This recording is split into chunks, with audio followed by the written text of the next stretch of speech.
Yeah, he didn't say that. He said, "Why are you Nigga. giving me this Logic. scripture You for was my question? Because it's not gonna answer my question." That's what no he said. logic. Don't be muted too, because you're lying now too. You're a I'm not liar. lying. That's exactly what he said. I Let's haven't see. even Let's see lied. how much. Let's see how much y'all in sync. John 17:5. And now, O Father, glorify thou me with thine own self, with the glory which I had with thee before the world was. Is Jesus Christ asking for this glory back? Yes, he is. Can he be God without it? He be God without it. What do you mean? Like, Can he be God without this glory that he's asking for? She's fried. on on earth he came to serve, so I think that's why his glory was given up to begin So with. what I'm asking is simple. Can he be God without this glory? I don't really know how to answer that. That's I appreciate that. Hey, I hey, appreciate that's that. honesty though. We respect that. Yeah. That's honesty. Hey, Rock Badger said he could be God without this What glory. I know, what I would say is, according to scripture, it says he came to serve. So I don't think his whole mission will, say he is God or demonstrate anything like that. Okay. So was the Father greater than him in his essence? No, we don't believe that. Okay, that's a lie. Let's get it. Luke, what is it? If you're gonna With that conflate John 13, categories, It's not a category error. I know y'all believe. I know y'all believe. Greater than him who was sent. see it. Ever since I learned the Trinity, you know what demon? You know what demon hopped on me from learning the Trinity? The demon. Wait, I thought Satan. Hold on. I thought Satan was always doing God's will. Hold up. That's a cut for your own belief. God damn, that's a cut. No, That's I thought no, because you're cut. calling people demons. You're calling people demons, right? I thought you said that Satan was like. Well, you know the earthly people don't know God's will. the earthly people don't know the spiritual things. You just like Nicodemus. You don't know the earthly things, so how can you understand the spiritual things? However, listen. Okay, so now we're just deflecting. Now we're just avoiding. No. I'm about to answer, right? In John 13:16, you said that Christ does not have a God in his divine essence, right? And you said I'm gonna do a category error. I'm gonna try to do that. I said no. I said no because I know your belief. And I said, basically, for me knowing your belief, I have to fight the demon of being a liar. That's the demon I have to fight because that's all it is, right? John 13:16, right? This is verily, verily, I say unto you, the servant is not greater than his Lord, neither he that is sent greater than he that sent him. Let me ask you a question. Was Jesus Christ of Nazareth sent or was the Son sent? Yes, he was sent. The Son, right?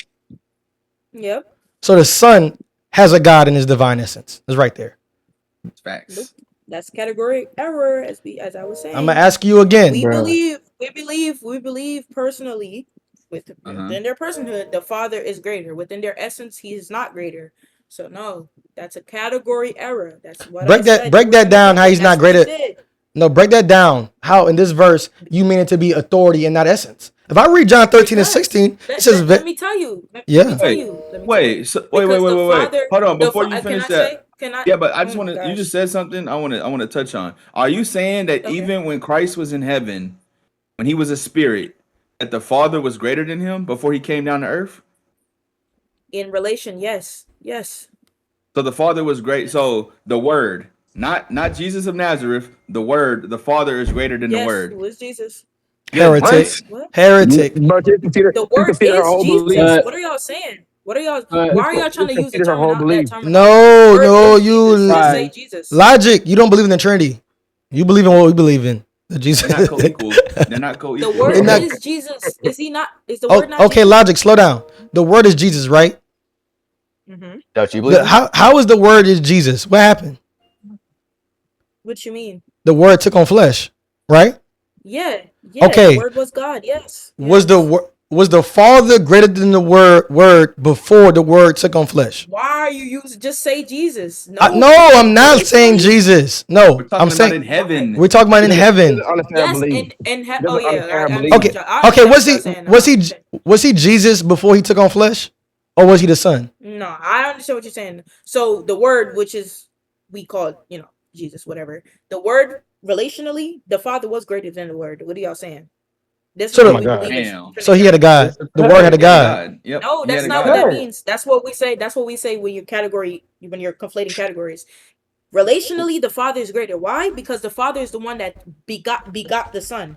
the spirit and the spirit comes of the Father and the Son. So the spirit is in subjection to the Father and the Son, and the Son is in subjection to the Father. The Father is in subjection to no one. So the Father is eternal. I mean, the Son. You're saying the Son is eternally subject to the Father? Yes. Oh my God! You believe. They don't believe. Trinitarians don't believe that Jesus Christ. Relationally, if you guys can't understand it, it's okay. I know the 6th grade reading level was beating your ass, but just try to understand. We understand it perfectly. So relationally, the Father begets the Son. So by that, because he is the Father, the Son is in subjection to the Father. They're not equal in that sense. In their essence, they're fully equal.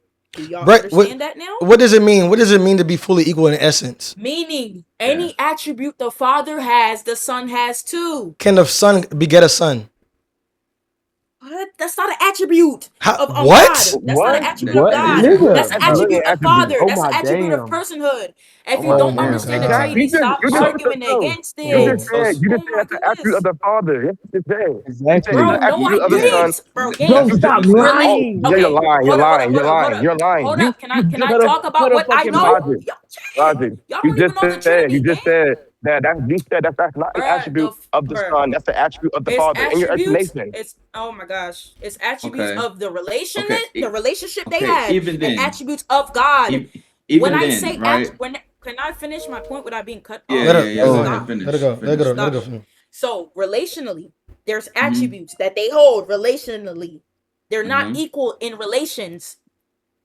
With them being God, fully God, they are equal. It's nothing the Father does, him being God, that the Son cannot do. That's what I mean. So here's the problem. Here's the big problem that you're going to have. You're saying that the Word shared the divine essence with the Father, but yet he was subservient in role as when he was in heaven, right? That's what you're saying right now. Okay. Yep. What was the Word? Was the Word a spirit? What do you mean? What was he in heaven? If they're in a spiritual realm, I don't really see how that follows or that matters. Distinct. But they're in the spiritual realm, sure. I don't really. So all three of them are distinct in heaven, correct? They're not the same person. Okay. Yep. What are they literally? They're spirit. They're spirit. Oh my God. So are they one spirit or are they three spirits?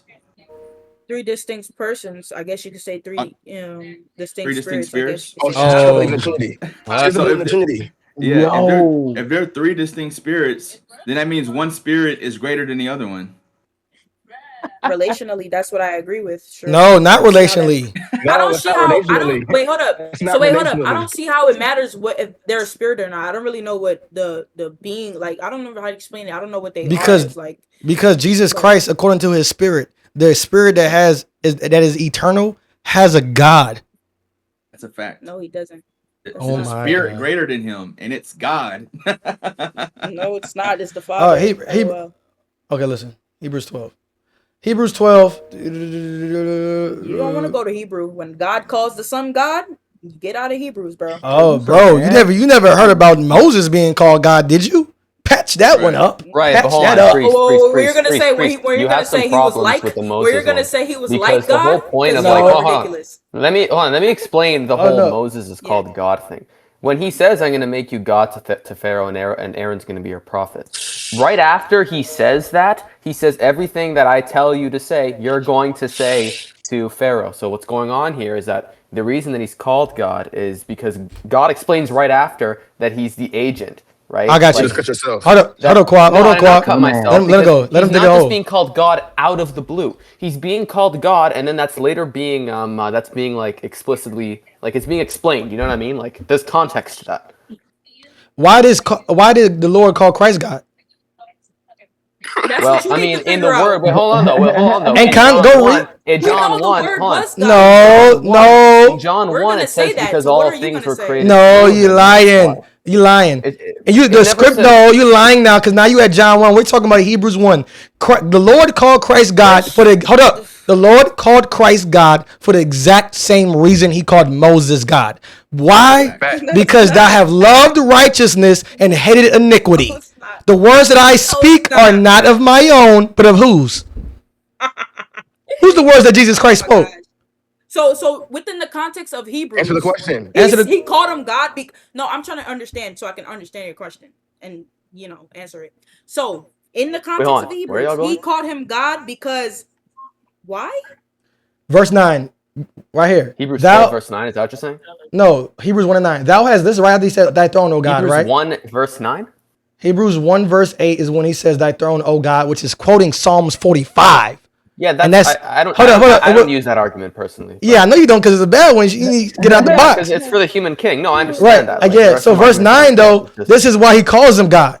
Because thou hast loved righteousness and hated iniquity. Therefore, God, even thy God, hath anointed thee with the oil of gladness above thy fellows. Which is, I'm going to tell you why this is so bad for you to go here. Because if you're saying verse 8 is about him being called God ontologically, and his divine essence, that means that he is a God according to his divine essence in verse 9. Logic. That's not a good argument because Psalm 45 is for the human king. Thank you. Let her know. Let logic know. Quoting Psalms 45?